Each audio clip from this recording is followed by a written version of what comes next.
Right, I am joined by the fantastic Laura Fella of the incredible band Faun. Here today to talk about the music they've got coming up, including their new album Hex. So, first of all, how are you on this wonderful Sunday afternoon, Laura? Hey there, I'm so happy to be here. I'm doing great. It's not that warm and something I really enjoy because I'm not made for warm weather. So, yeah, I'm really enjoying myself. I just arrived back home after my brother's wedding yesterday. So, it's a good time Oh, of my amazing. life. Well, Yeah. I hope it was a fantastic party. And do you know what? I can relate to not being a lover of the hot weather. Don't get me wrong, a nice sunny beach or something like that somewhere abroad feels very different than hot weather in your own country for some bizarre reason. But I'm fully on board with that with you as well. Anyway, I want to start off with a question about your most recent single, Lady Isabel. Now, Hmm. it's been sort of described as a track that you as a band, especially Oliver, is particularly proud of. Now, what was the creative process behind actually creating this song? And for you personally, what does it mean to you? Hmm. So, there are these kind of songs where you just yeah, you write and write, and it takes months, years, and a lot of your energy, and you're still not there. And then there are songs where just everything falls into place and everything really feels smooth and easy. And Lady Isabel certainly is one kind of the easier songs writing wise. So everything just floated and everything was super easy. Oliver sent over like his lute playing with the vocals already, and yeah, everybody was invited to give something, to just record and put in ideas, and that's what we did. And yeah, it was actually I think the next thing that came in there was my vocal improvisation in the second instrumental, and then Stefan getting inspired by the vocals, and then writing the whistle pretty close to that, and that was actually almost it. Of course, still kind of a ton of synthes and beats added by Neil and percussion by Alex, but that was just it. It was kind of, I think it was actually the first or the second song that was finished for the album because everything was just so smooth. Yeah, so No, easy it's really wonder. nice to hear when things absolutely just flow that well and the Yeah, creative process just yeah, it just works and yeah, everyone comes in unison in that way to create what I've listened to is an absolutely incredible track. yeah. Now I understand this song, it's the sort of story of a woman trapped in a tower of her own loneliness, if I've Yeah. read that correctly. Now, what was the inspiration behind this character, and how did you use it to sort of shape the tune? Uh-huh. So, I know that Oliver also wrote it inspired by a dear friend of him, of his, and I don't know his friend, nor do I know like too much of the story, but that is something we also deeply respect within our band, that sometimes, you get inspired for a song by a very personal happening or friendship or whatsoever or memory, and we share as much as we want to share. Also with our band members or with the world, but that's it, and then everyone can just let things come closer, and that's what we got to know, like, okay, I have this song, and it's inspired by a friend of mine. It's written for a woman, and if you understand German, I don't know if you have checked the translation of the lyrics, but if not, you may still want to I because think, do you know what? I'm going to, with music, especially when it's in a different language, I tend to just yeah, allow myself to get lost in it and I totally fi get that. feel it more than try and understand everything I t- behind it. But now I you've inspired me totally, to actually do that and yeah. actually go and translate it. I'm totally with you. I'm doing the absolute same when I'm listening to various different bands who sing in whatsoever languages. So I totally get that. I sometimes I get curious, then I check it. Sometimes I just don't because the whole music already talks to me enough, Yeah. right? So yeah, but the lyrics Oliver wrote for this particular song are very deep, and you can interpret them in very many different ways, actually. Yeah. So yeah. Cool. I don't know. I don't. I think everyone can take out whatever they want, but everyone has this type of friend, who maybe it feels like who tends to miss chances. That's what the song Yeah. means to me. It's very melancholic. I love that. I love this song so much. See, I think I agree with you. There's a lot of I can't say that word, melancholy to it. But it's also strangely uplifting, I found as well, Yeah, which was yeah, sad but kind of hauntingly beautiful, I think is the best way I can put it. yeah. That's Um, it. Actually, yeah. yeah. Now you've also included a track from Nick Drake on the album, a cover of Mhm. Black Eyed Dog, which again it's really good and I love the interpretation you guys have given it. What drew Thank you you so to much. this song particular, and why did you choose to reinterpret it the way you did?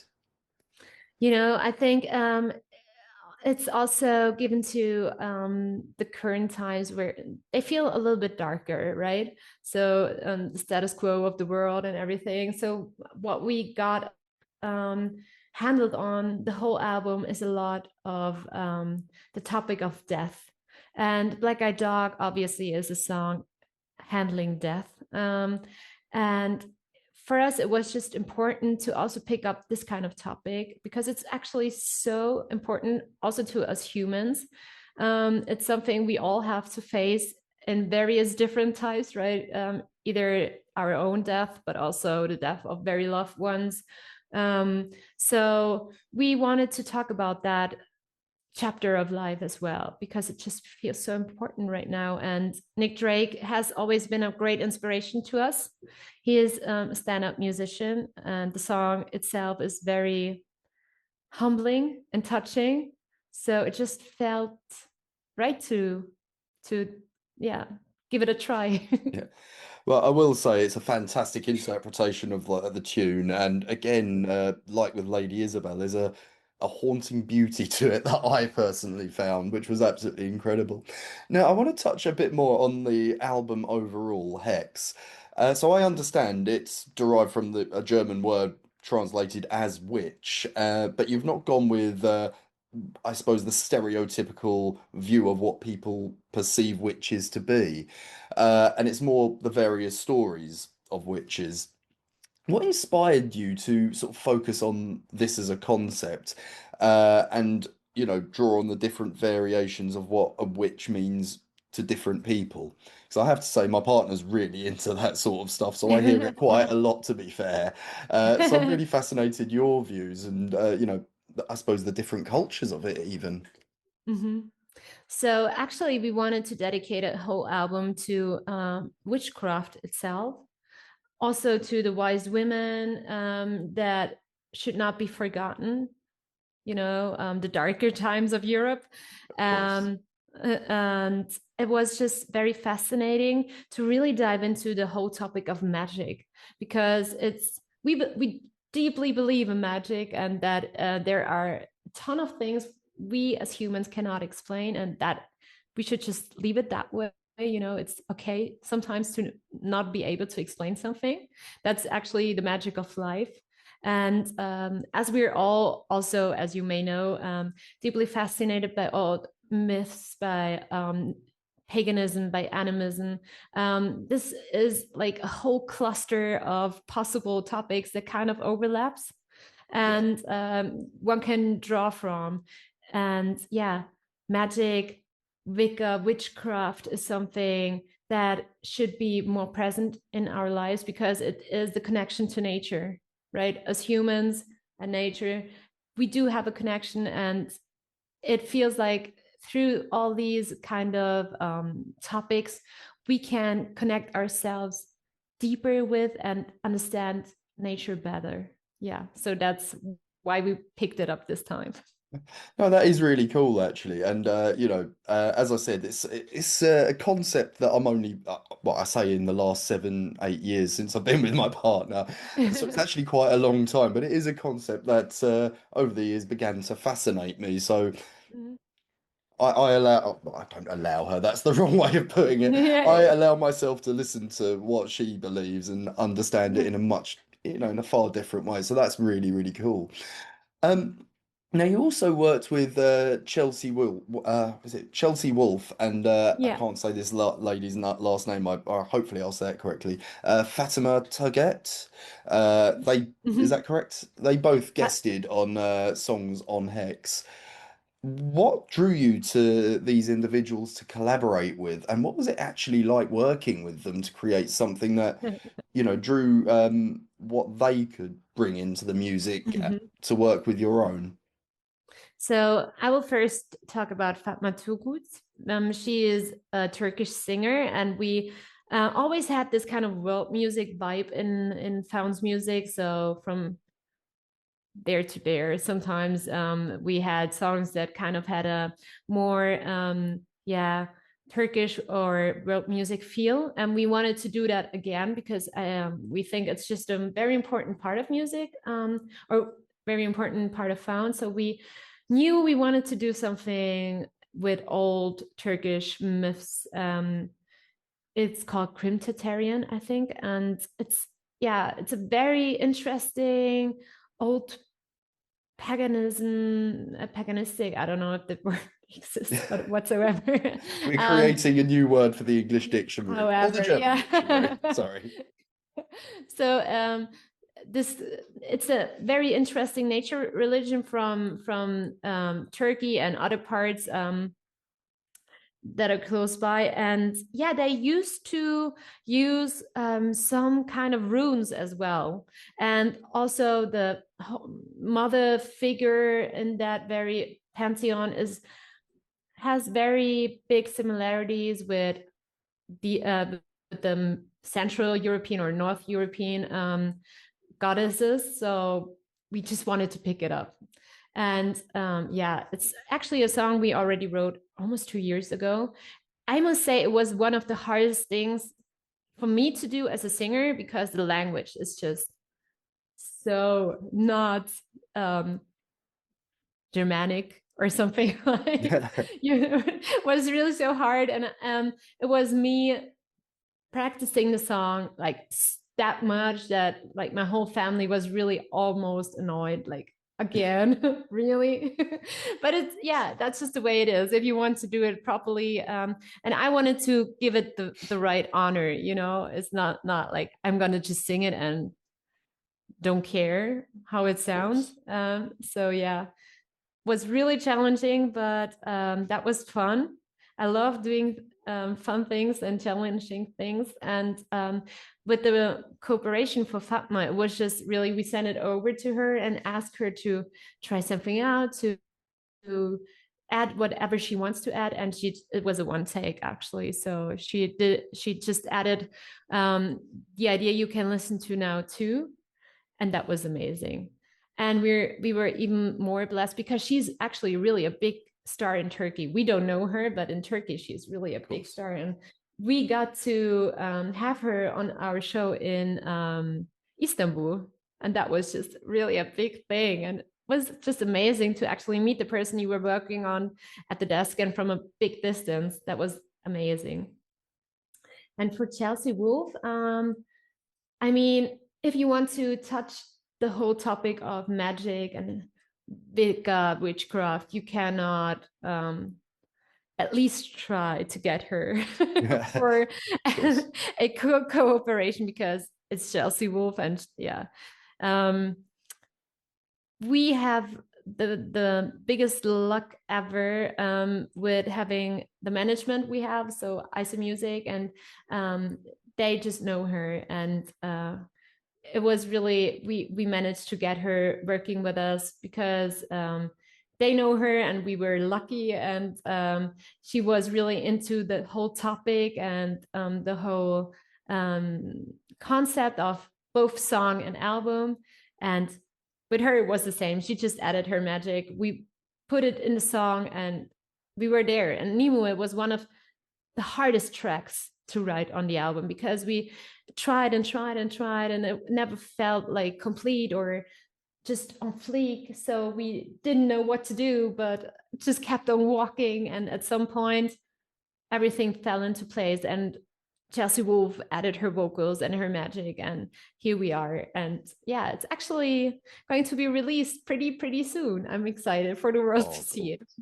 Yeah, Amazing. So I haven't heard the full album yet, unfortunately, but what I have heard, absolutely amazing. Now, thank you something so much. I've been quite fascinated by, because Faun is, for all intents and purposes, a sort of pagan folk music band.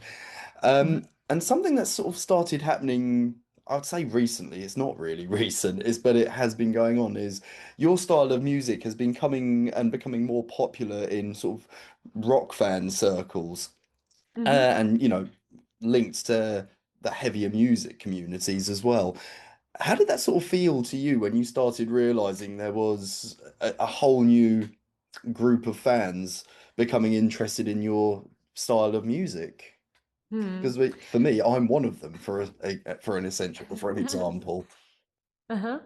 Well, I must say, I'm not surprised. I don't want to sound cocky or something, but Not at all. it's just, I think the bridge is short, you know. I've been listening, or I'm coming from harder music too. It started out with street punk and metal and whatsoever in my teens, you know. But then also I got introduced to funk when I was like 16. So I was that kind of nerdy teen walking through the woods with Faun on my headphones. So and still it was always those kind of both sides. And you know, to be honest, especially metal, if you look at Tool or Opeth and Amorphis, Catatonia, metal can be so melancholic. It also has the soft side, the vulnerable Yeah. side, right? And I think Found has the perfect appeal to also fit into that gap. Yeah. There's definitely a bridge there that is, I suppose, like it's creating what's the word I'm looking for? A way into a completely Mhm. different style of Mhm. music for many heavier fans, which, Mhm. being eclectic in your music taste, I think is one of the most important things you could ever do. Mhm. So, that is a terrific thing in my view. Now, Mhm. you also recently announced the Hex World Tour, so that must be exciting. Come on, World Tour, yeah? Oh my God, it is. It is really. I had the bad luck that I couldn't attend the American shows because I have a little baby, and it's just the baby is too small to still to go Of on a course. long distance flight and on a, I don't know, 4 weeks tour in the US. That's it's just not the time yet. Yes, But yet. give it time. Yeah, definitely. But it's so amazing. We are so excited. And we're also so excited to finally go to places we've not been yet. And also, for example, to come to the UK, not only London this time, but also Manchester, which is really exciting. I'm, yeah, incredibly looking forward. So is the band. We have prepared really a bunch of amazing things, like the whole stage setup, and we're bringing amazing support with us. It's going to be, yeah, a lovely party. Yeah. So you are coming to London on the 23rd of September, I do believe, which is Mhm. about what, a week, 2 weeks after the release of the album, so fans will have heard it.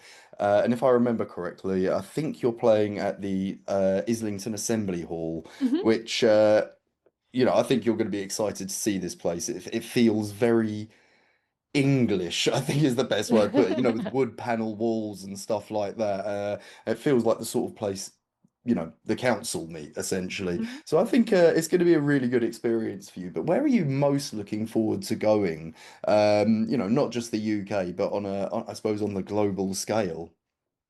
Wow. Okay. To be honest, it is London. I love London, and I'm looking forward to go there again. I would love to play in Scandinavia again, but we're not going there this time. However, there are quite a few cities in Germany I really enjoy. Hamburg is one of them.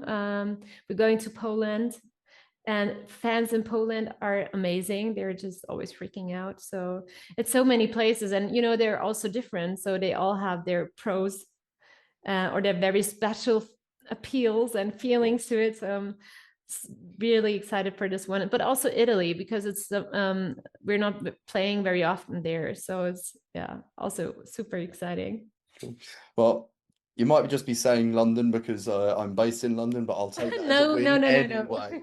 I Yeah. appreciate that. Now, just one final question. Yeah. You are about to engage with fans all over the world, and it is in a, pagan folk music is quite personal to a lot of people. Do you notice a difference when you play to fans in different countries, how they sort of receive your music and how they interpret it? And I suppose almost apply it to some of their folk legends almost. Do you pick anything like that up at all? There is definitely a huge difference also in the songs.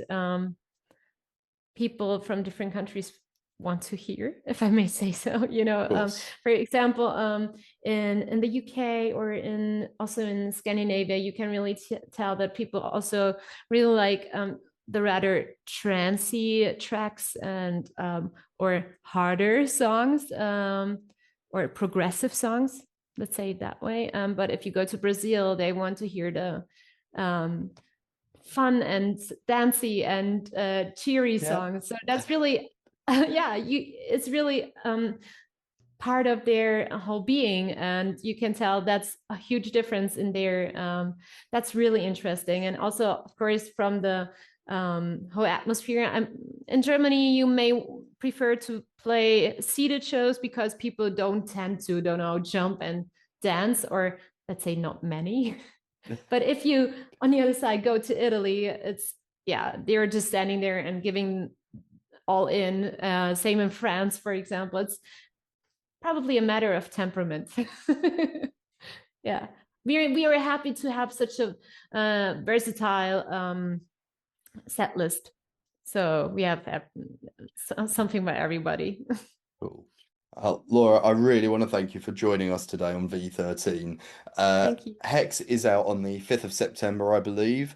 The tour, I've forgotten when it actually starts, but it's through September, through Europe Mhm. and the UK, including London and Manchester. So, guys, make sure you come and check the band out. You will not be disappointed.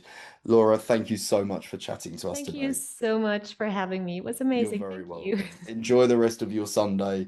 And of Yeah. course, congratulations on the addition to your family as well. Thank you so much. Have a Bye great bye. day. Take You care. too. Bye. Bye.